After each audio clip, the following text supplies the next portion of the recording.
Bismillahirrahmanirrahim. Assalamualaikum warahmatullahi wabarakatuh.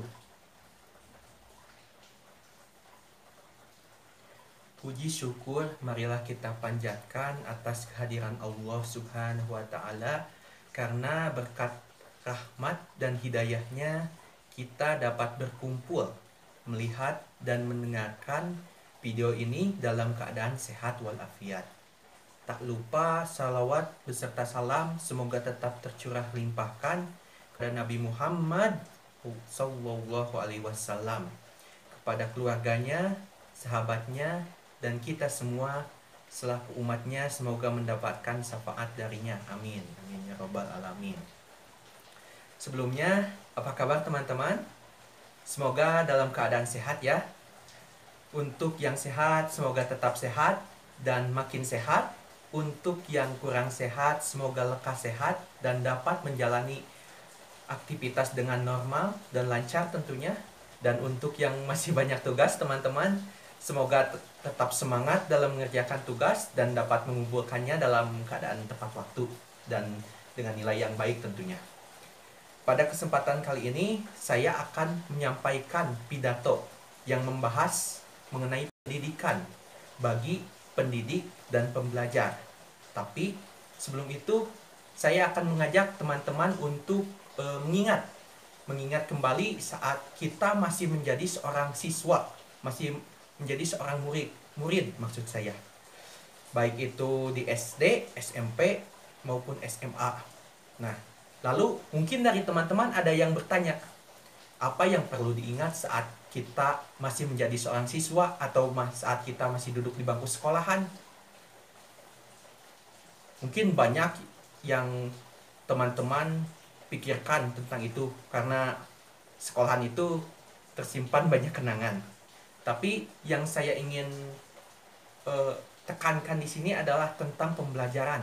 Nah, lalu hal-hal apa yang teman-teman ingat? Apakah itu hal-hal baik seperti mendapatkan nilai yang tinggi, atau hal-hal yang kurang baik seperti guru yang galak misalnya dan menyeramkan, atau tugas yang menumpuk dan membosankan, atau bisa juga malas yang melanda?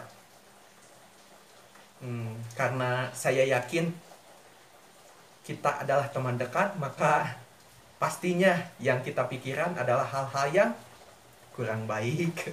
Nah, tapi teman-teman, apakah kondisi yang kurang mengenakan itu saat kita masih belajar di bangku sekolahan itu memang kondisi pembelajaran memang seperti itu, atau atau ada suatu kondisi yang memaksa kita untuk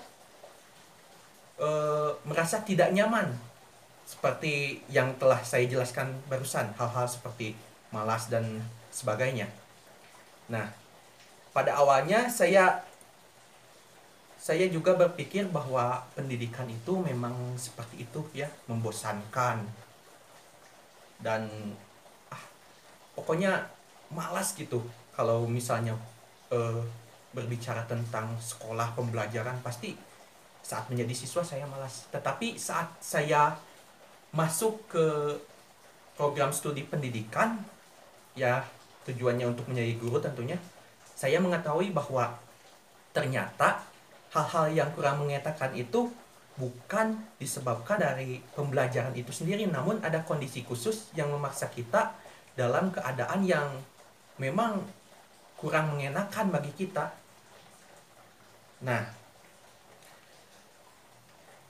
lalu setelah kita mengetahui keadaan itu, apakah kita akan tetap seperti itu, atau akan tetap ya tidak menghiraukannya, atau karena kita merasakan dan mengalami sendiri, muncul keinginan dari dalam diri kita untuk mengubah keadaan itu menjadi lebih baik gitu, pembelajaran yang misalnya menyenangkan dan berkesan. Nah, saya kira kita sepakat untuk merubahnya menjadi lebih baik, karena saya percaya kalau kita mengalami sesuatu yang buruk, kita tidak mau orang lain merasakan hal yang sama. Nah, lalu apa yang harus kita lakukan untuk membuat kondisi itu menjadi lebih baik? Tentu saja hal yang pertama yang bisa kita lakukan adalah dengan belajar dengan baik dan benar, sehingga kita dapat menyerap, maksud saya dapat menyerap ilmu-ilmu yang kita pelajari di bangku kuliahan dengan baik dan maksimal, sehingga kita dapat menerapkannya untuk dipraktekkan untuk memperbaiki keadaan-keadaan yang kurang baik itu. Tapi selain itu, banyak juga faktor yang mendukung kita untuk memperbaiki kondisi itu, seperti penggunaan teknologi dalam pembelajaran untuk menciptakan kondisi siswa agar tetap semangat. Biasanya siswa kalau bertemu dengan hal-hal baru suka ada keinginan untuk wah seru gitu, wah menyenangkan. Nah, kita bisa menerapkan itu misalnya dengan penggunaan quizzes atau Google Classroom atau hal-hal sebagainya lah, bisa dimanfaatkan dari teknologi yang ada gitu. Seperti yang kita tahu kan, kita sekarang pembelajaran dengan secara online atau biasa disebut juga daring ya. Nah, dari daring itu memang banyak hal yang kekurangan dalam pendidikan, tapi di sisi lain kalau kita mengambil sikap positifnya, banyak kondisi atau keadaan-keadaan yang memaksa kita untuk mempelajari hal-hal baru dan meningkatkan kemampuan kita untuk maksud saya sebagai penunjang dalam menjadi seorang guru. Misalnya dari awalnya kita tidak tahu teknologi untuk mendukung pembelajaran seperti quizzes, kita tahu kita bisa membuat dan bisa mempraktikannya. Atau misalnya tugas yang awalnya kita cuma mengumpulkan lewat kertas misalnya tertulis, kita bisa mengumpulkannya secara leluasa gitu, kapanpun dan dimanapun menggunakan Google Classroom. Nah, jadi